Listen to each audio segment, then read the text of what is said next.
You're watching The Source on CNN Philippines. I'm Pinky Webb. More House lawmakers have filed a resolution urging President Bongbong Marcos to cooperate with the International Criminal Court's investigation into the Duterte administration's bloody war on drugs. House Resolution 1477 calls on the administration to extend its full cooperation to the ICC prosecutor. At least two other similar resolutions have been filed by the minority bloc. Our source today, let's go to him, House Committee on Human Rights Chairperson, Representative Benny Abante. Congressman Abante, welcome to The Source, sir. Thank you so much for your time.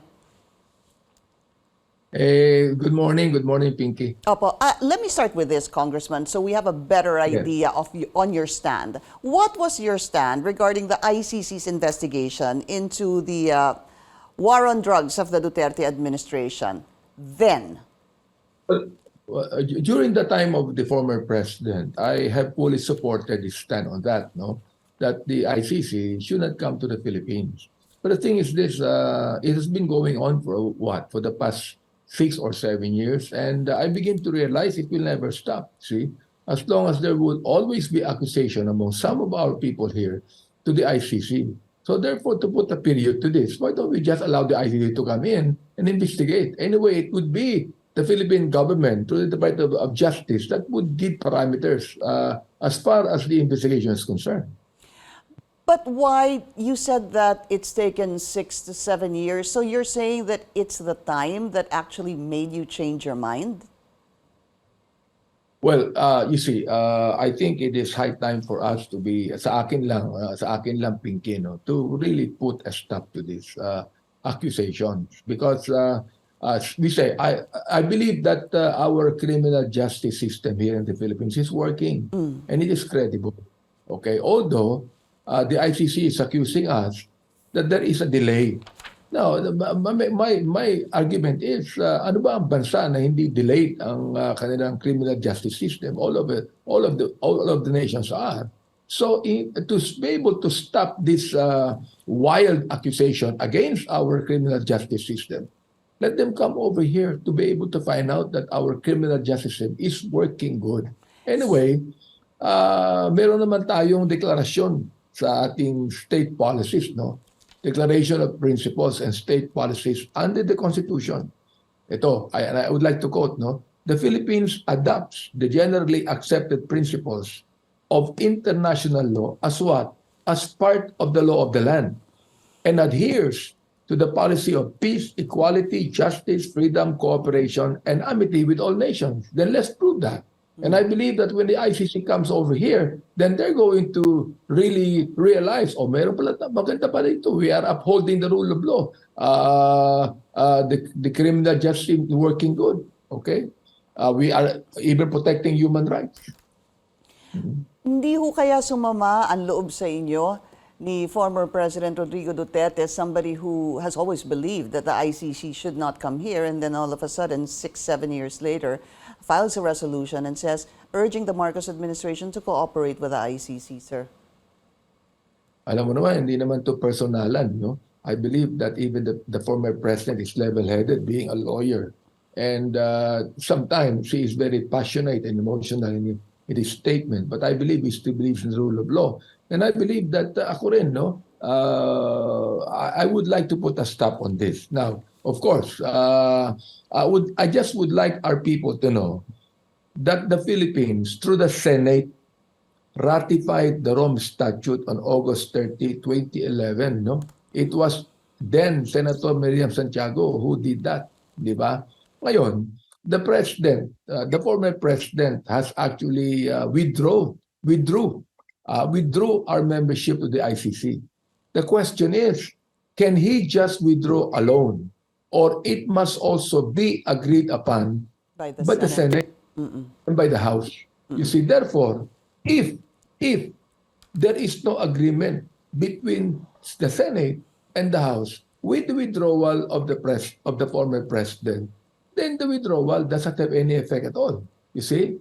Now, even the Supreme Court has agreed to that, despite the country's withdrawal from the Rome Statute, what did the Supreme Court say? It says the ICC retains jurisdiction over any and all acts committed by the government actors until March 17 of 2019, that was the time that the former president withdrew our membership Right. No, in the actually, IC. sorry, sir, 2019, it took effect. The withdrawal happened in 2018, but it takes a year before its effectivity. Yes. So, Oh, yes. Okay. sorry, sir. So, Congressman, you were saying, just quickly, no, this needs to be clarified. You were saying that, are you saying that it's a question of it needs the concurrence of the Senate and the House? Did you say and the House, sir? No, well, it might be the Senate alone, but I would think that it should have the concurrence of the Senate Okay. regarding this, and perhaps even the House must agree to it. Perhaps. But the House did Yes. not ratify this. It was just the Senate No, that no, no. It's ratified the it. Senate who did it. So now you're even saying you might have to take a step further and possibly even have the House, ganun ho ba, tama ho ba, either accept this withdrawal or not? I'm looking into it right now. If the House must also concur with this, not just the Senate ratifying it. Are you Oo. talking about obviously future maybe treaties that we have to enter into, or this particular one, sir?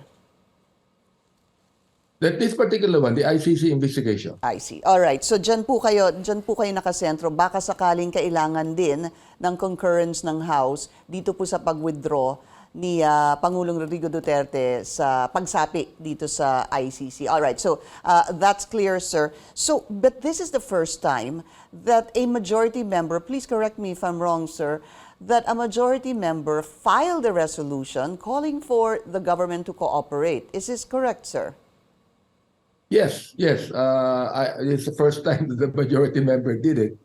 Being the chairman of the Committee on Human Rights. Yeah. So let me ask you this, sir.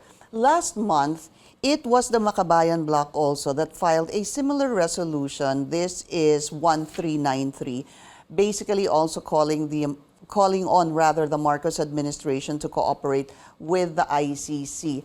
This was filed sometime in October after one of the presidents, the former president rather, televised interview. Why was it not taken then? And then when you filed it, and you told me before we went on air that you filed it sometimes Tuesday, bigla pong tinake up yung inyong resolution, but their resolution that was filed a month ago was not really given much thought or action. Actually, I don't know, Pinky. No, in fact, it was even a surprise to me that when I filed the resolution, it was actually taken up immediately. Perhaps the leadership began to realize there is now a majority member of Congress who filed a resolution. So I think that ought to be taken up, particularly because I am the chairman of the Committee on Human Rights. Yes, So you the are. thing is, the resolution filed by the Makabayan Bloc, I do not have any knowledge of that for a while.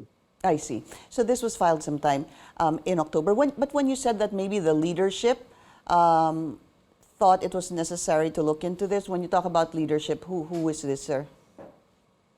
Well, I'm talking about, for example, like the Speaker of the House and the Majority Leader and the Committee on Rules,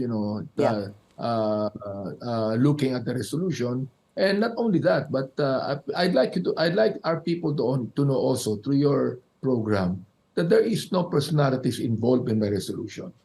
Unlike the other resolutions in which talagang doon pinunto ang former president.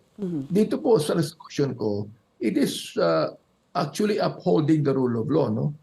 This resolution is about principles, not personalities. Naniniwala po ako that the rule of law is a sacrosanct principle. No?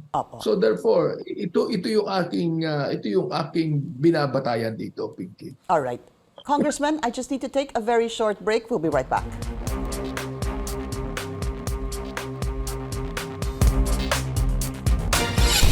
Let's go straight to the source of the story. We have House Committee on Human Rights Chairperson, Congressman Benny Abante. Congressman, you're a member of the NUP, right? The National Unity Party?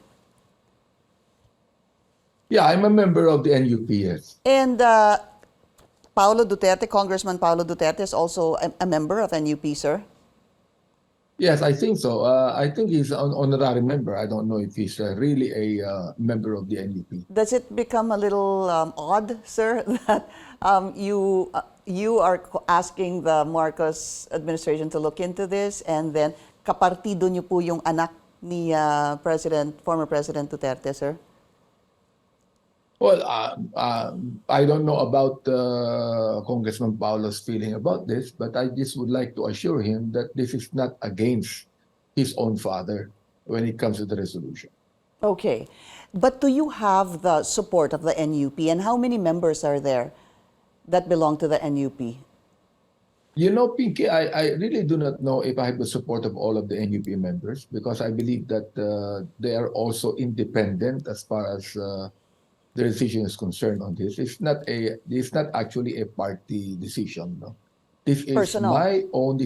Opo. my own decision personally. That's right. Congressman, may I ask you to react on what Senator Amy Marcos was saying when she heard about this resolution? Basically, sasabi niya, malaking kahihiyan naman yan. It shows, parang sinasabi natin that hindi gumagana yung ating mga korte dito. In fact, she went on to say, look at former Senator Laila de Lima. She's out on bail. So, hindi po niya maintindihan at matanggap itong resolution dahil kahiya-hiya daw. Well, Senator Amy is a good friend, but sa akin, mas nakakahiya kung pipigilan po natin ang ICC to come over here, no? Samantalang they should know what's really happening. Now, for example, like Amy, no, we